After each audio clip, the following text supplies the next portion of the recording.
Good day guys and welcome to another episode of Riding in Tandem.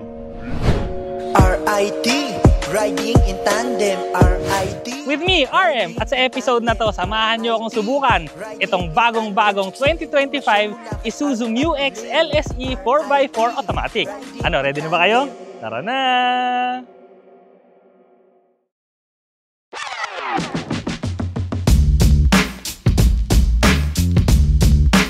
Ang makina nito ay 3.0-liter turbo diesel engine. May maximum power ito na 190 PS at 3,600 RPM at may maximum torque naman na 450 Nm at 1,800 to 2,800 RPM. Ang transmission nito ay 6-speed automatic with sequential shift.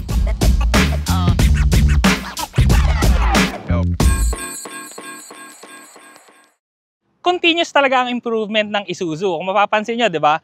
Yung durability, efficiency, basic na yan sa Isuzu eh. Pero yung futuristic and techy styling, nako, eto na yun. Fighter jet kasi ang design cues na ginamit dito, di ba? Ilaw pa lang, dynamic lighting, mukhang pakpak ng eroplano. LED projector headlights to, meron siyang power badge sa hood. Ang grills, meron siyang mga silver na design. Tapos sa ilalim ng grill, meron siyang black titanium carbide finish. O, di ba? Teking-teki. Pati nga yung mga bumper niya, no? Meron parang pakpak din dito. Meron din siyang mga functional air vents dito sa baba na napakalaking tulong nito para sa NVH. Paano nangyari yun? Kasi yung hangin, no, imbis na nagkakagulo-gulo dito na nakakapagpapigil pa sa sasakyan, nagiging dire-diretso yung flow niya. Pasok dito, labas, tapos yung nagkakagulong hangin pa dito sa goma, sa gulong, nadediretso na rin yun. Kaya yung galaw ng hangin, nagiging streamline siya, nagiging less yung ingay. Meron din tong dalawang camera para sa ADAS system nasa ibabaw. Ang antena nasa unahan. Meron din tong camera sa unahan para sa 360 camera at 4 na parking sensors. Sa side, same yung design, pero mas ma-appreciate mo yung kulay. Eager gray ang tawag dyan, o diba? Techy pati kulay. May black roof rails, signal lights, blind spot monitoring at camera sa side mirrors. Black stepboard, two-tone blade design ang 20-inch rims at ang size ng gulong 265/50 R20. Mas maporma dito sa likod, no? Napakaganda ng ilaw. Yung tail lights kasi nito, one piece na hanggang dun sa kabila. Meron din tong spoiler pero meron tong parang ducktail spoiler dito sa gitna. Yung MU-X na sulat, iba na rin, may diffuser pa sa ilalim. Meron siyang defogger, wiper, high mount stop lamp, camera at 4 na parking sensors. Dito naman sa interior, merong mga differences na mas naging sosyal yung sasakyan. Yung binubuksan dito sa ibabaw ng glove compartment na wala. Mas naging sosyal kasi soft touch na leather naman yung pumalit. Yung ibabaw ng dashboard, naging parang 3-dimensional siya, no? May mga umbok-umbok na uka, kaya parang mas lumuwag yung feeling dito sa interior. Ang manibela, leather wrap. Sa left side, may mga controls para sa infotainment system. Sa right side naman, sa instrument cluster at saka adaptive cruise control. Yung gitnang part, iba na rin yung itsura. Sa bandang ilalim, merong mga piano black finish. Bago rin dito yung instrument cluster. Yung gitna niya, 7 inches na multi-information display. Meron din dong parang gold na linings. Sa left side, tachometer pero analog siya. Tapos sa right side naman, fuel gauge at saka temperature. Yung instrument cluster sa gitna, maraming information yung makikita ka dito. Kagaya nung sa adaptive cruise controls, yung ADAS, may mga settings, information, pati yung trip syempre. Pati kung gamit mo 2-wheel drive or 4-wheel drive. Electroluminescent color display ang tawag nila dyan. Kaya yung mga kulay, oo nga naman, no, mas rich yung kulay. 10.1 inch ang infotainment system. Wireless ang Android Auto at Apple CarPlay.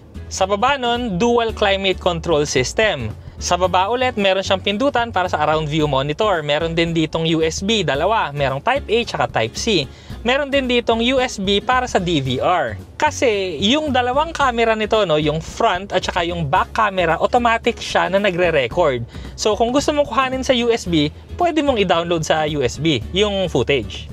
Meron din ditong power supply at wireless charging. Ang center console naman, no, leather yung magkabilang sides. Merong piano black finish sa gitna. Tapos may mga pindutan dito. Stability control, hill descent, rough terrain mode, nandito na rin yung knob para sa 4x4 system, electronic yung parking brake na mayroong auto hold function, yung shifter naman regular lang, no, park, reverse, neutral, drive, at saka meron din siyang sequential mode. Meron din ditong dalawang cup holders, ang center armrest leather wrapped at sa loob katamtaman lang naman yung laki. Ang mga upuan din leather wrapped at bago rin yung mga design. Meron siyang ventilated parts sa gitna, tapos plain na leather naman yung mga nasa gilid. Ang mga sidings din, no, bago yung design dito, tapos may ambient lighting. Actually, hindi lang sa sidings, pati sa dashboard, pati dito sa bandang ilalim sa gitna. Blue yung ambient lighting. Maliban din sa mga piano black finish, no, meron din ditong mga silver satin finish sa dashboard, sa manibela, sa sidings. Bago rin dito kasi yung mga B-pillar, C-pillar, saka yun sa dulo, no, color black siya. Kaya pag nasa likod ka, mas cozy yung feeling. Sobrang spacious naman dito sa likod at marami ring mga pinipindot.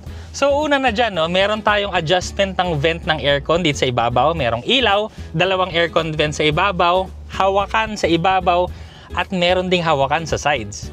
Meron din siyang sabitan. So sa likod ng driver seat, merong seat back pockets, magkabila, merong bottle holders. Ang upuan naman, syempre, nafo-fold to. Meron ding center armrest na may dalawang cup holders. Ang center console naman, merong dalawang USB na Type-C, tapos may open compartment na pwede mo lagyan habang nag-charge ka. Sa likod naman, meron din tag-isang aircon vents at yung space, no, kasya pa rin ako. Yun naman yung importante. Meron ding bottle holder at compartment magkabilang sides. Pag naka 7-seat configuration naman, yung space sa likod, so pwede naman yung mga backpacks. Pero kung kailangan mong more space, tupi mo lang yung third row seats, maluwag na. At kamusta naman kayang imaneho ang 2025 Isuzu MU-X? Tara, subukan natin. Let's go! Alam niyo, no, sa MU-X or D-Max, ang pinaka-paborito ko kasi dito, no, yung makina. Kasi 3-liter engine siya, pero sobrang fuel efficient. Kasi di ba, minsan sasabi nila pag malaki yung makina, malakas sa gas, pero hindi. Di sa Isuzu hindi, matipid to. Pero at the same time, no, kahit matipid siya, malakas pa rin yung hatak mo pagka sinagad-sagad mo siya. So sa off-road capability, hindi ka magdadalawang isip dito kasi syempre Isuzu naman to, tsaka matibay. Kahit dalin mo to sa mga bundok-bundok na grabe ang mga bato-bato, kaya niya. Sa throttle response, ganun pa rin naman. Responsive, pag dininan mo, malakas talaga ang hatak. At pagbutas ang kalsada, teka, butas yung kalsada dun, ha? Di ko naramdaman. Sa braking, hindi ka rin maninibago, no? Malakas yung braking. Pag tinapakan mo ng mas madiin, maganda rin yung progression. Sa shifting, merong mararamdaman kang konti, pero alam mo yun, negligible naman siya. So mararamdaman mo lang dito, syempre, dahil nga diesel yung engine, no? May konting maririnig kang diesel engine. Ayos din dito yung suspension, kasi yun nga, no? Na-shoot tayo sa butas, may humps akong na dire-diretso. Hindi matigas yung suspension. Sigurado akong komportable to, long distance, pero alam niyo yun, diba, dalawa to, diba, D-Max tsaka MU-X. Pero sa totoo lang kasi kahit D-Max komportable, pero tong MU-X mas komportable pa. Mga improvements naman tayo, no? Yung ADAS system nito bago. Gen 4 Smart Duo Cam with heater. So nakapagtaka, no, bakit may heater pa, ano lang naman yun, camera. Kasi ano, no, isang problema kasi ng ADAS system, pag masyadong lumamig or masyadong malayo yung temperature sa loob tsaka sa labas, nagpa-fog kasi yung dun sa camera niya. Kahit duo cam yan, pagka nag-fog siya, hindi na niya makikita. Pero ito nga, may heater. So ibig sabihin, hindi siya magpa-fog. Kita mo kahit malamig, kahit may fog yung salamin mo, pero yun yan, may heater, mawawala yung fog. Nade-detect na rin niya ngayon yung mga pedestrians, yung mga tao, may mga naglalakad, may nagbabike, nagmamotor. So nakikita na niya ngayon lahat yun. Major difference pa nito, no, yung scope ng camera. Kasi yung dati, 40 degrees. So parang ganito lang yung 40 degrees. Yun lang yung kita ng camera. Pero ngayon, no, 120 degrees. So napakalaki nun. Almost 180 degrees yung dito, ha. So eto lang yun. So kitang-kita mo ang wide na ng view niya. Kaya may mga dagdag din na function yun. So kagaya nito, pag paliko ka kasi, no, meron to yung magsa-stop siya ng kusa pag nakadetect siya ng sasakyan. Isa pang napakagandang improvement dito, no, yung distance na nakikita ng camera niya. Dati kasi 120 meters lang yung kaya niya sa unahan na makita. Kunwari, may tao sa sasakyan, so 120 meters pa. Dito, 150 meters na. So mas malayo yun. Ang ibig sabihin, yung mga adaptive cruise control niya, yung mga safety systems niya, mas advanced na makikitang mas malayo. Kaya mas early siyang makaka-react, mas wabi rin yung performance. Napakahusay din ito, no? Kasi yung dating MU-X, di ba? 4 lang yung parking sensors yung nasa likod. Pero ngayon, 8 na. So 4 sa likod, tapos 4 din sa unahan. So pag nagpa-park ka, no, mas madali kasi alam mo na kung sasayad ka sa likod or sa unahan. At ito pa yung mas maganda dito. Iba yung tunog nung sensor sa likod, tsaka iba rin yung tunog nung sensor sa unahan. Kaya alam mo na talaga, pag ganito yung tunog, nandun sa unahan. Pagka nasa likod, di iba yung tunog. Testingin nga natin. So ito paparinig ko sa inyo yung sensors. So ito yung tunog ng sensor sa unahan. So yung tunog niya, tutut, medyo mas bassy. Tapos ito naman yung sa likod. Ayan. So sobrang tining sa likod, tapos bassy yung sa unahan. Galing, no? Dapat lahat na ng sasakyan ganyan. Sa isa pa pala, isa pang feature nito na dapat talaga lahat ng sasakyan meron. Yung cup holder sa tapat ng aircon dito sa unahan. Kasi diba parating malamig yung drinks mo tsaka madaling kuhanin. Dapat lahat ganun. Pero good job dyan, Isuzu. Favorite feature. Lalo na pagka malayo mga bumabiyahe, diba?